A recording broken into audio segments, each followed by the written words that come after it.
Hi guys, welcome back to my channel. My name is Sydney.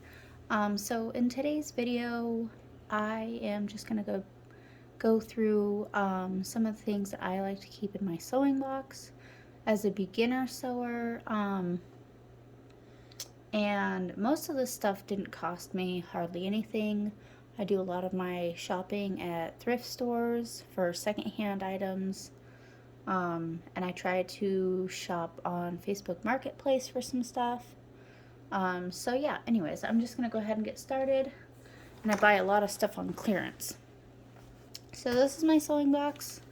And I purchased this, I believe, from Joann's for $9.24. It was reduced.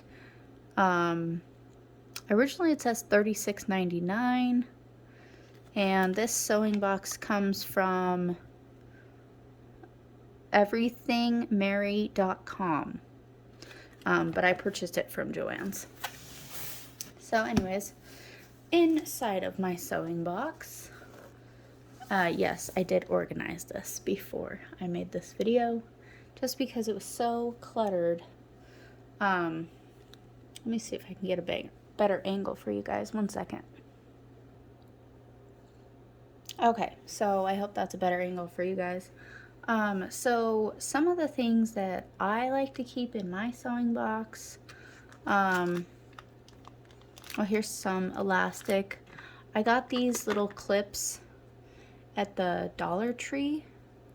They come in like a pack of 5 or 6. I bought several packages of them. These are really good for like holding patterns down. I keep extra bobbins in here. I've got some extra needles. These are ballpoint needles. More elastic. Let's see what else.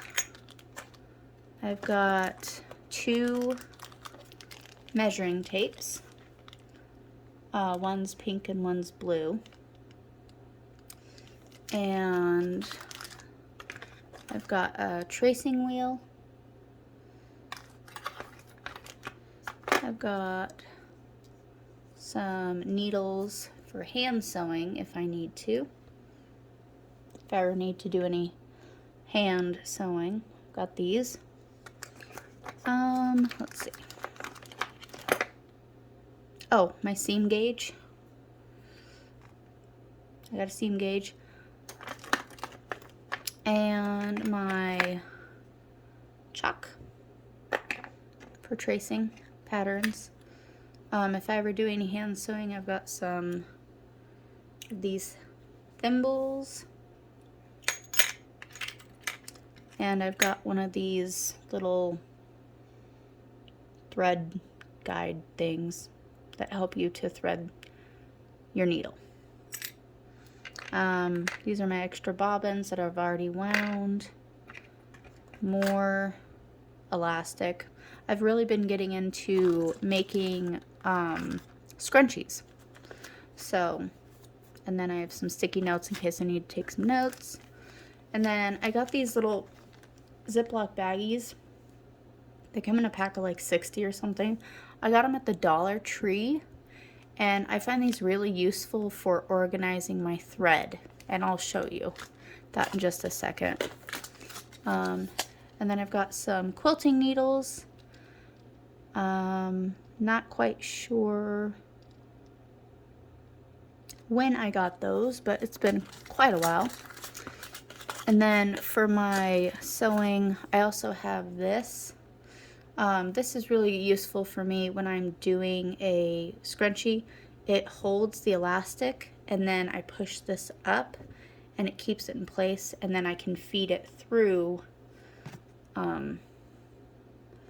my fabric so that I don't lose my elastic halfway through. So anyways, that's the top tier. This is a 2-tier sewing basket. So this is just a kit. It's like a little purse kit for sewing. I got this at the Dollar Tree for $1, just in case I need to do any hand sewing. So let's see. I've got a couple of these little tomato things with some pins in them for when I need to pin down fabrics and stuff. Got that. Another tomato with lots of pins in it. Can never have too many. And then this is what I was saying when I say I have a lot of plastic bags. So I went to my local ARC thrift store here in my town, and they had a giant bag of thread. I don't know whose thread it was, but most of the spools are completely full. So for $3, I got all of it. So anyways, I organized it in these little bags that I got from the Dollar Tree. And some of these are like pre-wound bobbins. I don't know how old these are, but there's probably 30 of them in here maybe. I don't know when I'll ever use them, but just good to have in case. There's some clear elastic in here. More of my thread that I got. The whole bottom of this is actually like nothing but thread. So I got hooks and eyes. I was going to do some skirts and just do hooks and eyes for that. I have more elastic. Some tracing paper. More tracing paper. Eyelets.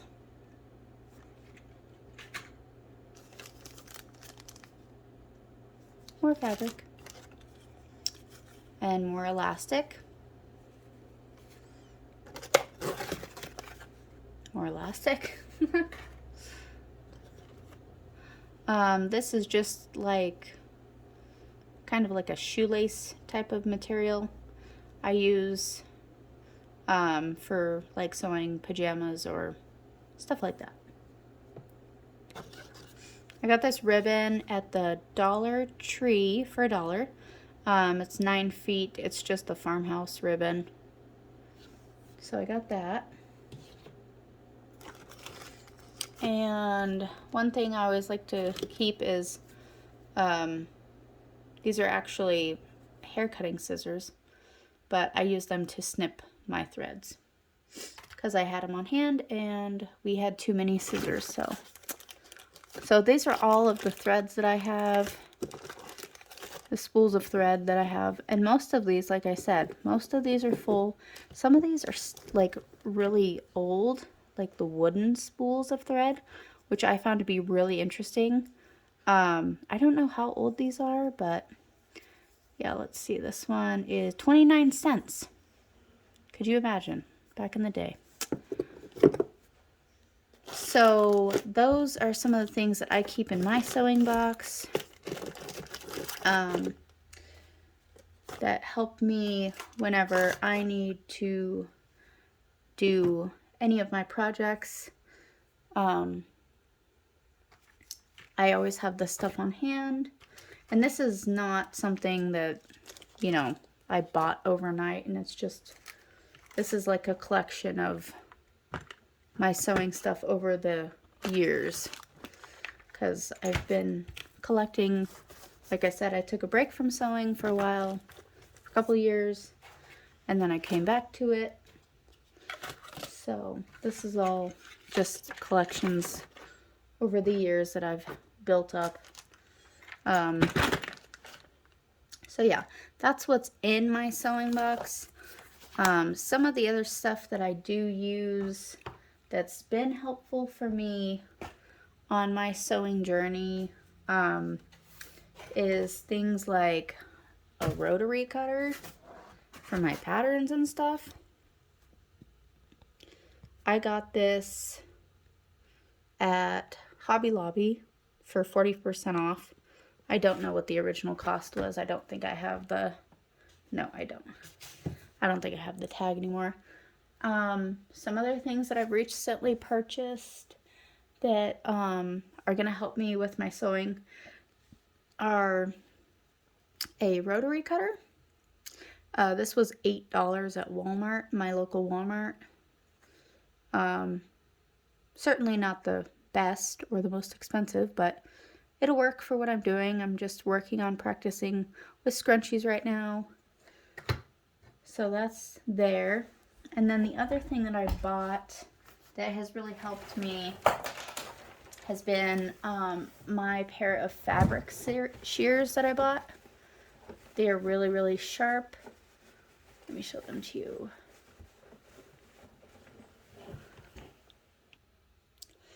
Okay, so the scissors that I have, just this blue pair of fabric scissors. These are the brand that I got from Walmart. They are Westcott. Again, not the best. But that's what I could afford. Like I said, I'm a beginner, and at this time, I'm not wanting to invest a ton of money into this. I'm just practicing my skills. So those are the two other things that I keep in my sewing box to help me. The other thing that I like to utilize that I got at the Dollar Tree, it kind of helps me. Sometimes I use it, sometimes I don't, would be a clear ruler. I got this at the Dollar Tree for $1. Like I said, sometimes I use it, sometimes I don't. But it comes in handy if I don't want to take out that giant flexible measuring tape. I can use that. So yeah, I just wanted to show you guys what was in my sewing box, some of the tools that I use to help me with my sewing. If you guys have any questions or comments on where I got things, just leave them down below and I will do my best to get back to you. But thank you guys for watching, and I hope you have a great day. Bye.